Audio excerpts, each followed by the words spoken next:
정형외과 전문의 선지호입니다. 오늘 영상은 어깨 탈구 수술, 즉 관절 내시경 방카르트 봉합 수술 영상입니다. 지난번 영상에 방카르트 병변에 대한 자세한 설명이 있으니까 이 영상을 먼저 보시고 오시는 게 좋습니다. 방카르트 병변은 관절와순 파열 중 3시부터 6시 사이인 전하방 관절와순 파열입니다. 이 부위의 파열로 반복적인 어깨 탈구가 발생하게 되는데 수술로서 파열된 관절와순을 봉합하면 어깨 탈구가 발생하지 않습니다. 실제 환자의 MRI를 보겠습니다. 방카르트 병변 등의 관절와순 병변을 확인하기 위해서 MRI 촬영 시 어깨 관절 속으로 조영제를 투여합니다. 관절 안에 하얗게 가득 채워진 것이 조영제입니다. 이 영상은 오른쪽 어깨의 횡단면 영상입니다. 이쪽이 어깨의 앞쪽, 이쪽이 어깨의 뒤쪽, 즉 등 쪽이고, 이쪽이 몸통에 가까운 쪽, 이쪽이 몸통의 먼 쪽입니다. 이게 관절와, 이게 상완골입니다. 관절와에 부착된 관절와순은 이게 후방 관절와순이고, 이 부분에 전방 관절와순이 있어야 하는데요. 후방 관절와순의 정상적인 모양과는 다르게 전방 관절와순은 그 존재조차 없습니다. 반복적인 탈구로 관절와순이 소실되었습니다. 환자분에 따라서는 이렇게 관절와순 파열이 있지만 관절와순의 모양 자체는 유지되어서 이런 경우는 수술 시 파열된 관절와순을 봉합하면 되지만 이 환자분처럼 관절와순이 아예 없는 경우는 수술 시 관절와순 모양을 만들어 줘야 합니다. 그래서 집도의가 수술을 잘 해야 합니다. 자, 이제 수술 보겠습니다. 방카르트 수술은 대부분 환자를 옆으로 눕혀서 수술합니다. 그래서 이 내시경 화면은 환자가 옆으로 누워있는 상태이고 환자의 뒤에서 앞쪽 방향으로 내시경 카메라를 어깨 관절 안으로, 즉 관절와와 상완골 머리 사이로 넣은 것입니다. 이 부분이 상완골 머리이고 이 부분이 관절와입니다. 이 부분이 관절와의 전방이고요. 전방 관절와 부분을 보면 관절와순이 아예 없는 상태이고 반복적인 탈구로 연골 손상도 부분적으로 보입니다. 이제 수술 시작합니다. 방카르트 봉합을 위해 관절와 뼈 부위에 봉합 나사를 삽입하는데 나사 삽입 부위의 연골을 일부 파내어서 뼈를 노출시킵니다. 봉합나사의 삽입 위치는 수술하는 의사마다 조금씩 차이가 납니다. 이렇게 관절와의 모서리에 봉합나사를 박는 선생님들이 있는 반면 봉합나사를 좀 더 튼튼히 고정하고 조직들을 좀 더 당겨와서 봉합하기 위해서 봉합나사를 좀 더 안쪽으로 박는 경우도 있습니다. 저는 봉합나사를 다소 안쪽에 삽입합니다. 그래서 봉합나사 박을 위치에 연골을 제거하는 것입니다. 제거한 연골 조각을 쉐이버라는 기구로 빨아들이고 그 다음 관절와의 전방 쪽으로 느슨하게 붙어있는 인대와 관절낭을 조심스럽게 떼어냅니다. 이 과정이 수술 중 가장 중요한 과정 중 하나입니다. 이 조직들을 떼어낼 때 조직을 온전히 떼어내지 못하고 조직이 갈기갈기 찢어진다면 조직을 튼튼하게 봉합할 수 없습니다. 조직을 온전히 떼어내고 버라는 이름의 기구로 뼈의 일부를 소량 갈아내어서 봉합할 조직들이 뼈에 더 잘 붙게끔 해줍니다. 이제 봉합 나사를 하나씩 삽입합니다. 방카르트 봉합 수술은 일반적으로 서너 개의 봉합 나사를 삽입하고요.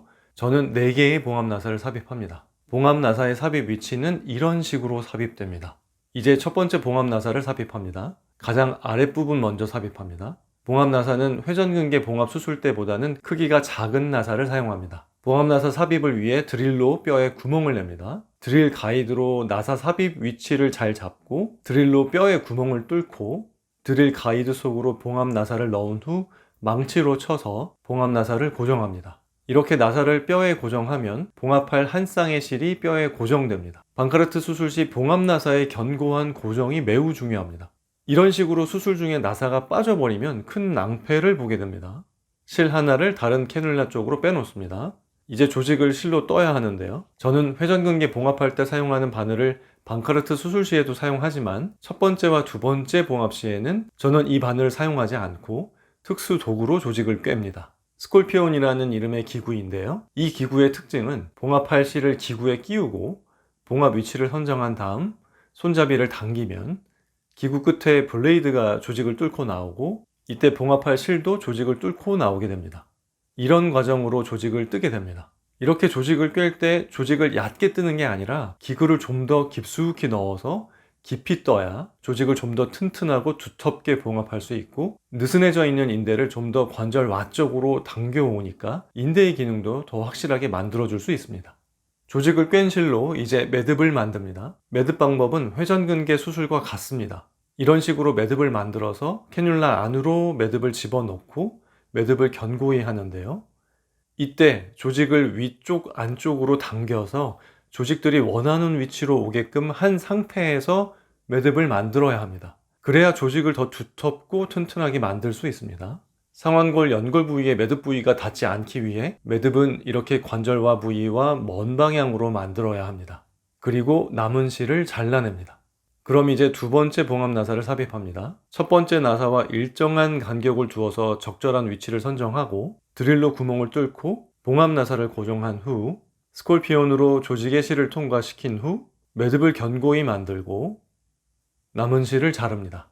그 다음 세 번째 봉합 나사도 적절한 간격을 두어서 삽입 후 이번에는 스콜피온이 아니라 제 회전근개 파열 수술 영상에서 보여드렸던 봉합 도구, 이름은 라쏘라고 합니다. 라쏘를 이용해서 조직을 꿰고 봉합나사의 실을 조직으로 통과시키기 위해 셔틀 릴레이 방법으로 고정실을 조직으로 통과시킵니다. 매듭을 견고히 만들고 남은 실을 자릅니다. 자르고 남은 실의 길이가 긴 편이라서 이 부분은 수술을 마칠 때 좀 더 잘라냈습니다. 네 번째 봉합도 세 번째 봉합과 같은 과정으로 봉합나사를 받고 라쏘로 조직을 뜨고 봉합나사의 고정실을 조직으로 통과시킨 후 매듭을 만들고 남은 실을 자릅니다. 자, 이제 수술이 끝났습니다.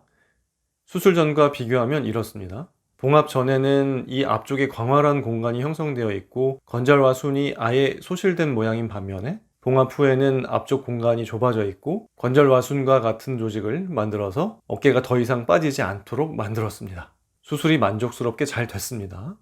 네, 오늘 영상은 여기까지입니다. 어깨 건강하세요. 감사합니다.